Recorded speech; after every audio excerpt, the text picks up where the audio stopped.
قناعت والی زندگی سیکھو، نماز سے رزق بڑھتا ہے۔ اور ایک حدیث سناتا ہوں، طارق جمیل صرف زبان ہلا رہا ہے، بات میرے نبی کی ہے۔ ایک صحابی آتے ہیں، یا رسول اللہ میں چاہتا ہوں میری روزی زیادہ ہو جائے۔ آپ چاہتے ہیں سارے؟ بولو۔ میں بھی چاہتا ہوں، میرا بھی دل کریں دا میری زمین نہ چو ڈھیر کپا ہوئے۔ ہم سارے چاہتے ہیں، یا رسول اللہ میری روزی بڑھ جائے، مجھے کوئی بتائیں۔ ایک تو یہ جو سوشل میڈیا پہ ہے نا وظیفے بتانے والے، یہ لطران دے لائق ہیں، لطران دے، یہ نامراد ادھر لے جاتے ہیں جدھر نہ میرے نبی نے بتایا نہ میرے اللہ نے بتایا۔ ایک تو ان کو سننا چھوڑ دو، میں اپنے نبی کا وظیفہ بتا رہا ہوں جو ہر آدمی، ہر مرد عورت کر سکتا ہے، چھوٹا بڑا بوڑھا جوان۔ یا رسول اللہ میری روزی بڑھ جائے۔ آپ نے کیا کہا؟ ادم علی الطہارہ یوسع علیک رزقک، با وضو رہا کر تیرا رزق بڑھ جائے گا۔ میرے نبی نے کوئی لمبی تسبیح نہیں بتائی، 1000 واری اے پڑھتے، 1000 واری اے پڑھ، ہک ٹنگ چاہتے پڑھ۔ یہ سب کم وقت مال کماؤ ہیں، یہ پیسے بنا رہے ہیں، ان کے پاس تم سے ہم سے زیادہ پیسے ہوتے ہیں۔ اور نہ یہ اس چکر میں پڑو کہ جادو ہو گیا، جنوں پھرولو جادو ہو گیا ہے، سایہ ہو گیا ہے۔ بھائی کتھے سایہ ہے، کتھے اتنے جادوگر پیدا ہو گئے ان بے ہر ویلے پھوکی جاننے دے تو تباہ کیتی جاندے۔ یہ سب فراڈ ہیں، یہ جو جادو ہو گیا اور جادو کے عمل کرنا پڑے گا اور ہانڈی چڑھانی پڑے گی اور پتہ نہیں کی کرنا پڑے گا، زمین میں دبانا پڑے گا، یہ سارے اولودے پٹھے نے، اور تسی سارے بے وقوف ہو جڑے انہاں دے مگر لگے ہویا۔ میرے نبی کا وظیفہ سنو، ادم علی الطہارہ یوسع علیک رزق، تو باوضو رہ تیرا رزق بڑھ جائے گا۔ ایک وظیفہ اور بتاتا ہوں، میرے نبی نے فرمایا، یہ آپ نے خود فرمایا، یہ باوضو رہنے کا پوچھنے پہ ایک صحابی نے پوچھا کہ میں چاہتا ہوں میرا رزق بڑھ جائے، تو آپ نے فرمایا باوضو رہا کر رزق بڑھ جائے گا۔ اور باوضو رہنے کے کچھ اور فائدے بتاؤں۔ ایک دفعہ شیطان ہمارے نبی کی خدمت میں حاضر ہوا، آپ نے فرمایا یار اتا دس تیرے دشمن کتنے ہیں؟ کہنے لگا 15۔ تو آپ نے فرمایا کون؟ کہ پہلے تو تسی ہو، پہلے دشمن تو میرے تسی۔ پھر اس نے فہرست گنائی، بات لمبی ہوتی جا رہی۔ اس نے کہا پھر وہ مومن مرد اور عورت جو باوضو رہتے ہیں وہ میرے بڑے دشمن ہیں، ان سے مجھے ڈر لگتا ہے۔ اور باوضو سو جاؤ تو موت آ گئی تو شہادت کی ہوگی، باوضو سو جاؤ تو ایک فرشتہ تمہارے لیے دعا کرتا رہے، باوضو سو جاؤ شیطان ڈر کے پیچھے ہٹ جائے گا۔ اور ایک بتا رہا ہوں جو میرے نبی نے خود بتایا پوچھنے کے بغیر، جو یہ چاہے اس کی عمر لمبی ہو اور اس کا رزق زیادہ ہو تو وہ اپنے ماں باپ کی خدمت کرے۔ تمہاری تو جابیں ہیں نا، تم کہاں ماں کو پوچھ سکتے ہو؟ جواب ہے میرے نبی نے کہا اپنے ماں باپ کو خوش کرے اور اپنے رشتے داروں پہ خرچ کرے اور ان سے اچھا سلوک کرے، اللہ اس کی عمر بھی بڑھائے گا، اس کا رزق بھی بڑھائے گا۔ اور ماں باپ کی دعائیں وہاں پہنچا دیتی ہیں اللہ کی قسم جہاں کوئی نہیں پہنچ سکتی۔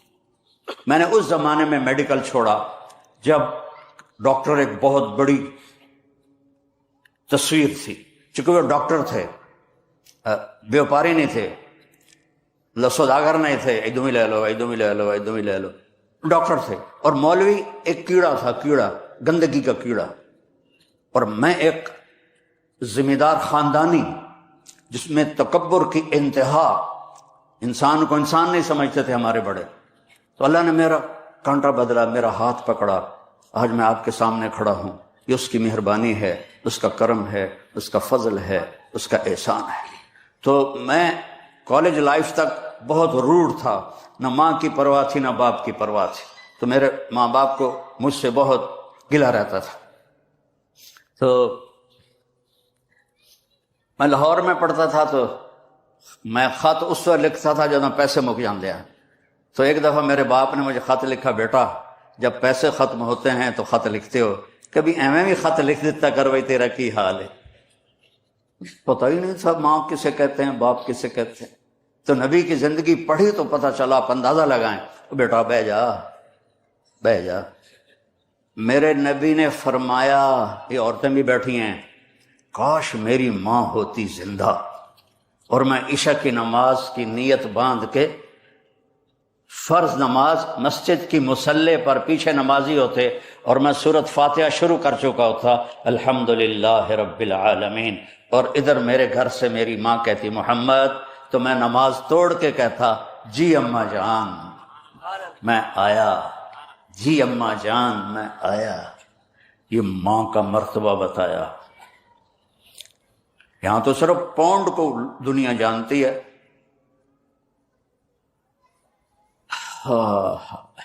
میرا نبی بتا رہا ہے ماں باپ کی خدمت کرو، رزق بڑھے گا۔ اپنے رشتہ داروں سے لڑو نہیں، اچھا سلوک کرو۔ عام طور پر رشتہ دار آپس میں سینگ پھنسے ہوتے ہیں، اور ہمارے ذمہ داروں میں تو ویسے ہی توبہ توبہ توبہ توبہ، اسی لیکا چھک دیتا ہے۔ سمجھتے ہو اس بات کو؟ لیکا چھک دیتا کیا مطلب؟ کہ بس ہم نے دیوار کھڑی کر دی ہے، نہ اس کو ملیں گے، نہ اس کی شادی میں، نہ اس کی غمی میں، نہ اس کے جنازے میں، نہ اس کی میت میں۔ اس حد تک سنگین ہو جاتے ہیں۔ اور میرا نبی کہہ رہا ہے رشتہ داروں کی سختی کے باوجود اچھا سلوک کر، ماں باپ کی دعائیں لے، تو اللہ تیرا رزق بڑھا دے گا۔ تو جب میں تبلیغ میں لگا، مدرسے میں داخل ہوا، میرے والد اتنے ناراض ہوئے کہ مجھے گھر سے نکال دیا۔ 23 نومبر 1972، یہ تو مولوی بننا تھا، میرے گھروں نکل جا۔ 2 بار میرے والد اتنے جابر ذمہ دار تھے کہ لوگوں کے پیشاب نکل جاتے تھے جب وہ گرجتے تھے، تو درد سے باندھ کے مارتے تھے۔ مجھے کہا، اور میری عمر کتنی؟ 18 سال۔ میں خود حیران ہوتا ہوں کہ ایڈی چھوٹی عمر میرے اللہ نے میروں کیویں ہمت دیتی۔ میں کہا نہیں، میں مولوی بننا ہے۔ پھر میرے باپ نے کہا اچھا نکل جا میرے گھروں، 2 دفعہ کہا نکل جا میرے گھر۔ پھر جب اللہ نے میری زندگی پلٹی اور میں چھٹی میں آتا اور میں اپنے باپ کی خدمت کرتا، تیل لگاتا، پاؤں دباتا۔ نوکر ہوتے تھے، نوکرانوں تو خوب نہیں نا، انہیں تو انجن کرنا ہوں ہے۔ تو ایک ہمارے بزرگ لیٹے ہوئے تھے، ان کو لوگ دبا رہے تھے، تو کسی نے پوچھا حضرت کیا حال ہے؟ کہا جی بس میں صبر کا ثواب لے رہا ہوں اور یہ تھکن کا ثواب لے رہے ہیں۔ زندگی کو ہم شروع نہیں کرتے اور نہ ہی ہم ختم کرتے۔ کوئی آج تک سائنسدان یہ سمجھ نہیں سکے کہ زندگی شروع کیسے ہو جاتی۔ 1 ملی میٹر کا 20واں حصہ ہوتا ہے سپرم، نطفہ، 1 ملی میٹر کا 20واں حصہ۔ اس سے اتنا بڑا انسان کیسے وجود میں آتا ہے؟ وہ دیکھنے کیسے لگ جاتا ہے، وہ سننے کیسے لگ جاتا ہے، وہ سوچنے کیسے لگ جاتا ہے، ایک اندر کا جہان ہے وہ کیسے آباد ہو جاتا ہے۔ جذبات کا ایک طوفان ہے، کہیں نفرت، کہیں محبت، کہیں انتقام، کہیں درگزر، کہیں جنگ و جدال، کہیں امن و صلح، ایک ہی تغمہ۔ یوں آنکھ پھرتی ہے تو نفرت کی پڑتی ہے کہ کوئی کسی سے جھگڑا ہے، ایسے نظر پھرتی ہے بیٹے پر تو وہی آنکھ محبت میں تبدیل ہو جاتی ہے، وہی آنکھ ماں پر پڑتی ہے تو ایک اور قسم کی محبت اس سے نکلتی، باپ پہ پڑتی ہے تو ایک اور قسم کی محبت نکلتی، بیوی پر پڑتی ہے تو ایک اور قسم کی محبت۔ اتنے نظام کیسے بن جاتے ہیں 1/20 ملی میٹر پانی سے؟ اتنے بڑے نظام کون بناتا ہے؟ امن خلق السماوات والارض، کون ہے زمین آسمان بنانے والا؟ وانزل لکم من السماء ماء، ان بادلوں میں پانی کون بھرتا ہے؟ کون سے ایسے مشینیں لگی ہوئی ہیں جو اس میں پانی بھرتی ہیں؟ پھر اس کو زمین پر کیسے اتارا جاتا ہے اور کون اتارتا ہے؟ فَأَنبَتْنَا بِهِ ذَاتَ بَهْجَةٍ، پھر اس میں باغات، پھل پھول، غلے، یہ کون نکالتا ہے؟ مَا كَانَ لَكُمْ مَن تُنبِتُوا شَجَرَهَا، ایک درخت تو پیدا کر کے دکھا دو، سارے اکٹھے ہو جاؤ، ایک درخت پیدا کرنا بیج کے بغیر، ایک درخت پیدا کر کے دکھا، ایک پھل لگا کے دکھا۔ اِلَٰهٌ مَّعَ اللَّهِ، ہے کوئی اللہ کے سوا جو یہ کر رہا ہو؟ ہے کوئی اللہ کے سوا؟ تو لاہور والے کہتے نہیں ہے تو اللہ ہی۔ پھر اللہ کہتا پھر مجھے چھوڑ کے کدھر دفع ہو رہے ہو؟ بل ہم قوم یعدلون، مجھے مانتے بھی ہو اور میری باتوں کا انکار بھی کرتے ہو۔ سارے بیٹھے ہوئے، کوئی تاجر، کوئی کسی قسم کی تجارت، کوئی نوکری، کوئی پوری دنیا کو کہہ رہا ہوں سر آپ کو نہیں، جھوٹ کے بغیر تو کام ہی نہیں چلتا۔ اور میرا اللہ کہتا ہے نجعل لعنت اللہ علی الکاذبین، جھوٹوں پہ اللہ کی لعنت ہے۔ یہ سارے کہہ رہے ہیں جھوٹ کے بغیر تو کام نہیں چلتا۔ تو اس ساری کائنات کو میرے اللہ نے بنایا ہے، کچھ نہیں تھا۔ اولم یر الذین کفروا ان السماوات والارض کانتا رتقا، کچھ نہیں تھا۔ ففتقناہما، ہم نے پھاڑا، جس کو بگ بینگ کہتے ہیں، دھماکہ ہوا۔ وجعلنا من الماء کل شیء حی، ہر جاندار کو پانی سے پیدا کیا۔ افلا یؤمنون، پھر بھی تم ایمان نہیں لاتے ہو۔ انتم، ابھی میں نے سورت پڑھی، انتم اشد خلقا ام السماء، تم زیادہ مضبوط ہو یا آسمان؟ تم تو ایک پھونک سے اڑ جاتے ہو، آسمان تک آج تک کوئی نظر نہیں پہنچی۔ بناہا، اکیلے تیرے اللہ نے بنایا۔ رفع سمکہا، اس کی چھت کو اونچا کیا۔ فسواہا، اسے برابر کیا۔ دوسری جگہ کہتا ہے حل تری من فطور، کبھی دیکھو تو صحیح، کوئی دیکھو نا، یہ چھوٹا سا ہال ہے، اس میں 2 پلر لگے ہوئے، ادھر دیواریں ہیں۔ میرا اللہ کہہ رہا ہے اتنا بڑا آسمان ہے کہ اس کی لمبائی چوڑائی تم دیکھ بھی نہیں سکتے، آسمان ہی نہیں دیکھا۔ تو جب پلر نہ ہو تو چھت ایسے ہو جانی چاہیے یا دراڑ پیدا ہونی چاہیے۔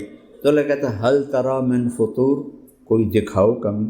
ثم ارجع البصر کرتین، دوربینیں لگاؤ، بار بار دیکھو، ساری زندگی دیکھتے رہو، کیا ہوگا؟ ینقلب الیک البصر خاسئا وهو حسیر، تیری آنکھ ناکام لوٹے گی، تیرے رب کی تخلیق میں عیب نہیں دکھا سکتی۔ رفع سمکہا فسواہا وأغطش لیلہا وأخرج ضحاہا، اغطش کہتے ہیں تاریک ہو جانا، گہری رات۔ تو بجلیوں نے اندھیرے کی نعمت سے محروم کر دیا، چاند ستاروں سے محروم کر دیا۔ ہم دیہاتی لوگ ہیں، بچپن میں بجلی نہیں ہوتی تھی، گرمی میں باہر لیٹتے تھے، ایسا سجا ہوا آسمان ہوتا تھا ستاروں سے، اور 14ویں کا چاند ایک الگ نظارہ پیش کرتا تھا۔ تو اغطش لیلہا، سیاہ کر دیا، اور اسی سیاہی میں سے اخرج ضحاہا، روشنی کو لے کے آ گیا۔ یہ تو اندھیرا کہاں چلا گیا؟ اور پھر جب اندھیرا آیا، روشنی کہاں چلی گئی؟ ایک ہی جگہ میں 2 مختلف اللہ تعالیٰ صورتیں بنا رہا ہے، روز دیکھتے ہیں، اس لیے ہمیں کوئی حیرانی نہیں ہوتی۔ اور تو کرو، یہ کہاں سے آ گئی رات؟ یہ ابھی دن کہاں چھپ گیا ہے؟ کل ادھر سے کیسے نکلے گا؟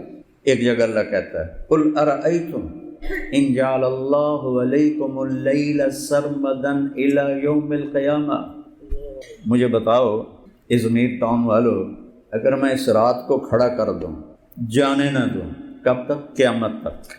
تو چند مہینوں میں سب انشاءاللہ فریز پڑے ہوں گے یہاں، صرف وہ چکن فریز نہیں پڑا ہوگا، طارق جمیل بھی فریز پڑا ہوگا، مفتی احمد علی صاحب بھی فریز پڑے ہوں گے، سب ڈیڈ باڈیز۔ من الہ غیر اللہ یاتیکم بضیاء افلا تسمعون، ہے کوئی اللہ کے سوا جو روشنی سورج کو لائے؟ وہ کچھ سنو تو صحیح، رات کا وقت ہے نا، تو رات کو نظر تو آتا نہیں، تو اس کے لحاظ سے فرمایا افلا تسمعون۔ سبحان اللہ، کیا قرآن کا حسن ہے۔ اب آگے دیکھنا، قل ارأیتم ان جعل اللہ علیکم النہار سرمدا الی یوم القیامہ، اگر میں سورج کو وسط آسمان میں کھڑا کر دوں، کب تک؟ قیامت تک۔ تو سارے انشاءاللہ مچھلی کے وہ پکوڑے بن کے ازمیر ٹاؤن بھرا پڑا ہوگا، 7 بر اعظم بھرے پڑے ہوں گے، سب پکوڑے جانور کھائیں گے، اللہ پر جانور ہی ساڑھے نال ہی ختم ہو جاون گے۔ تو اللہ کہتا من الہ غیر اللہ یاتیکم باللیل، کون ہے جو رات لائے گا، تسکنون فیہ، جس میں تم آرام کر سکو۔ اب کہتا ہے افلا تبصرون، سبحان اللہ، تمہیں نظر نہیں آتا؟ وہاں کیا کہا؟ افلا تسمعون، کیونکہ رات کو تو نظر نہیں آتا، اب بجلیوں کا زمانہ تو نہیں تھا نا، تو اللہ کہتا ہے افلا تسمعون، سنو تو صحیح، بولنے والا کیا بول رہا ہے؟ دن چڑھ گیا، دیکھ رہے ہیں، تو کہتا ہے افلا تبصرون، دیکھتے نہیں ہو کہ کون یہ سارا کارخانہ چلا رہا ہے؟ کون؟ امن جعل الارض قرارا، کس نے زمین کو ٹھہرنے کی جگہ بنایا؟ وجعل خلالها انہارا، اس میں دریا کس نے بہائے؟ وجعل بین وجعل لها رواسی، اس میں پہاڑ کس نے گاڑے؟ وجعل بین البحرین حاجزا، کڑوے میٹھے پانی کو جدا کس نے کیا؟ آپ کو پتہ ہے دنیا میں میٹھا پانی صرف 3% ہے، 97% کڑوا پانی ہے۔ اگر اللہ اس حاجز یعنی ایک رکاوٹ، وہ رکاوٹ کیا ہے؟ اللہ کا امر، اے نہیں کہ اللہ نے کداں پا دیتی ہیں میٹھا ادھے ہو جاوے تو کوڑا ادھے ہو جاوے، نہیں امر ہے۔ وجعل بین البحرین حاجزا، اگر میرا اللہ یہ امر واپس لے لے، ایک قطرہ میٹھا پانی 7 بر اعظم میں کسی کو نہیں ملے گا۔ اے اللہم اللہ، پھر تکبر کی آواز ہے، اے اللہم اللہ، ہے کوئی اللہ کے سوا، ہے کوئی اللہ کے سوا۔ قرآن ایک کلام ہے، کتاب بعد میں ہے، باقی کتابیں ہیں، وہ لکھوائی گئیں، اللہ نے بولی نہیں، لکھوائی ہیں، ساری مٹ گئیں۔ قرآن اللہ نے بولا، اللہ کی ذات سے نکلا، کلام ہے پھر کتاب ہے، لکھی گئی، تو یہ نہیں مٹ سکتا چونکہ یہ اللہ کی ذات سے نکلا ہے، اور اللہ کی ہر صفت قدیم ہے، وہ مٹ نہیں سکتی۔ تو بولنے والا، اب مجھے بولتا سن رہے ہو نا کہ میرا لہجہ اونچا ہو رہا ہے، کہیں نیچے ہو رہا ہے، کہیں پست ہو رہا ہے، کہیں تیز ہو رہا ہے، یہ کلام اللہ بھی ایسا ہی ہے۔ امن خلق السماوات والارض، ایسا نہیں ہے امن خلق السماوات والارض، اس میں تکبر ہے۔ امن خلق السماوات والارض، کون ہے میرے سوا بنانے والا؟ یہ کہ تو میں نے جاندا نہیں میں کون ہاں، بول دیں تھوڑے جنہوں نے روح نکلن دے، بس پیچھے تو مٹی دا ڈھیر ہونا ہے، اور تو کی ہونا۔ تو قرآن میں لہجے ہیں یہاں، اے اللہم اللہ، ہے کوئی اللہ کے سوا؟ کوئی نہیں، کوئی نہیں۔ پھر اللہ گلہ کرتا ہے، قلیلا ما، یہاں شکوہ آ جاتا ہے، یہاں تکبر نہیں، یہاں شکوہ ہے، قلیلا ما تذکرون، تسی تھوڑے ہی ہو جڑے میں نے یاد کر دیا۔ سبحان اللہ، ہماری تو بدقسمتی ہے کہ ہمارے عربی پڑھنے والے بھی قرآن کے لہجوں کو نہیں سمجھتے، چونکہ انہیں عربی ماحول نہیں ملتا، اور عربی بولنے والا لہجہ وہ کتاب سے تو نہیں آتا، وہ تو اہل قوم، اہل زبان کے ساتھ مل کے سمجھ میں آتا ہے، ویسے تھوڑے سمجھ آتا۔ تو قرآن کا جو حسن ہے انداز خطاب، اس سے ہم محروم، اب تو عرب بھی محروم ہیں، ان کو بھی نہیں پتہ کہ کس لہجے میں قرآن بول رہا ہے۔ یہ سارے پنجابی پٹھانوں نے جا کر ان کی عربی تباہ کر دی۔ وہ میرے سامنے ایک عرب، مدینے کی بات ہے، بتا رہا تھا، کہنا تھا امشی علی راسک، سیدھا چلے جاؤ، اسے کہہ رہا امشی سیدھا، میں کہو تیرا بیڑا غرق جاوے، یہ تسی عربی نہیں بولی تو ساڑا کی حال ہوئے، امشی سیدھا۔ عربی ایک حسین گلاب کا پھول ہزاروں پھولوں میں ہو تو الگ نظر آئے گا نا، یہ اللہ کا کلام ہے، کلام، یہ لاکھوں کروڑوں کلاموں میں ہو تو نمایاں نظر آئے۔ عَمَّ يَتَسَاءَلُونَ، کیا پوچھ رہے ہو؟ اللہ اکبر، کیا تکبر ہے لہجے میں، اور تکبر صرف اللہ کی ذات کو روا ہے، باقی کسی کو نہیں۔ أَلَمْ نَجْعَلِ الْأَرْضَ مِهَادًا، کس نے زمین کو بچھونا بنایا میرے سوا؟ أَلَمْ نَجْعَلِ الْأَرْضَ مِهَادًا وَالْجِبَالَ أَوْتَادًا، پہاڑوں کو کیل بنا کے کس نے کاٹا تیرے رب کے سوا؟ وَخَلَقْنَاكُمْ أَزْوَاجًا، تمہیں مرد عورت کس نے بنایا تیرے رب کے سوا؟ ایسے لہجے کا پتہ چل رہا ہو تو بات اندر جاتی ہے، ہمیں تو پتہ نہیں چلتا ہے۔ مثلا میں کہتا ہوں مولی جاوید کیا بات ہے، تو یہ کیا مطلب ہے، کوئی گڑبڑ ہے، ہیں؟ میں پوچھتا ہوں کیا بات ہے، تو میں صحت کا پوچھ رہا ہوں، میں کہتا ہوں کیا بات ہے، میں تعریف کر رہا ہوں، مولی جاوید کیا بات، میں نے لہجہ ہی بدلا ہے۔ یہ آپ اندازہ کریں گے کہ میں تعریف کر رہا ہوں۔ جب میں پوچھوں گا کیا بات ہے تو کوئی مسئلہ ہے وہ پوچھ رہا ہوں، وہ کیا کی گل ہے، تو یہ ہے کاٹا۔ اس طرح قرآن ہے اللہ کا، یہ لہجے سمجھ میں نہ آئیں تو اس کی لذت سے آدمی محروم ہے، اللہ کی قسم۔ ساری زندگی قرآن پڑھاتے ہیں، لیکن چونکہ عربی ماحول نہیں اور عربی کا وہ مستوی، وہ لیول نہیں جس پر جا کر قرآن اپنے چہرہ انور سے پردہ اٹھائے۔ ہم اس باغ میں ہیں جس کے حسن کی انتہا نہیں، لیکن ہماری آنکھیں کوئی نہیں، ہمیں نظر کچھ نہیں آتی۔